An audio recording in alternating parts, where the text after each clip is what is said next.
Hello and welcome to our one of our first videos that we're going to be posting on here. We're going to be going through and hitting some verses and drawing out the text and seeing what they mean and apply it to our lives. So today's text that I wanted to focus on is in Galatians chapter 3. I have it highlighted here, Galatians chapter 3, verses 26 through 29. And I wanted to use this verse because because verse 28 is sometimes misused. And I wanted to focus on that a little bit because there's a lot of things that there is a big purpose for these verses, a big explanation for these verses. So we're going to get into this right here. It says, For ye, are all the children of God by faith in Christ Jesus. For as many of you as have been baptized into Christ have put on Christ. So right now, let's take a sidestep really quickly. We're talking to the Galatians.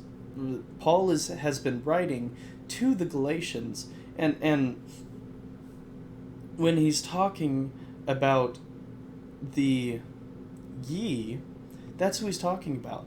You specifically, you, the Galatians, you are all children of God.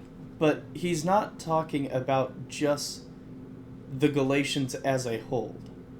He's talking about the Christians, the ones who are in Christ, because they are children of God by faith in Christ Jesus, that they have become children by their faith. He says, as many of you as been baptized into Christ have put on Christ.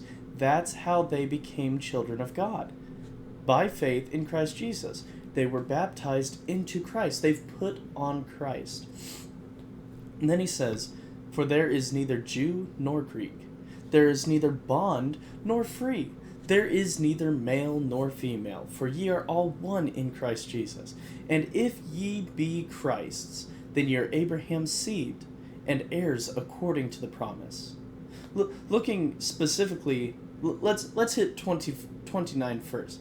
If ye then be Christ's, who are the ones that are Christ's? Look at verse 27. Those who have been baptized and put on Christ, they are the children of God. Those are the ones who are Christ's.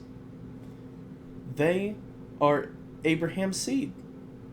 You and I, if we've been baptized, we are of Abraham's seed and heirs according to the promise. What promise? The promise of the seed promise, the one about the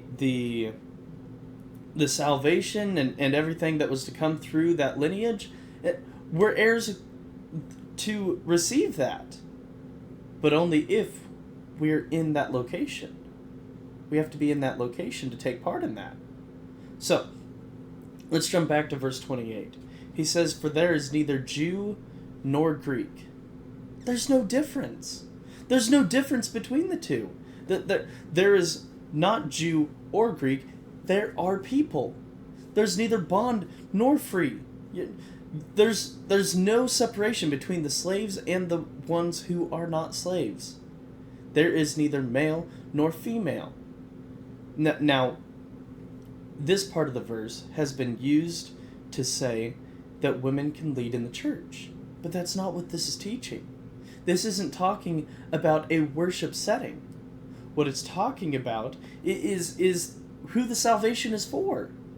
Who the salvation is for. If ye then be Christ, then ye are Abraham's seed, of heirs according to the promise. Keep it in its context.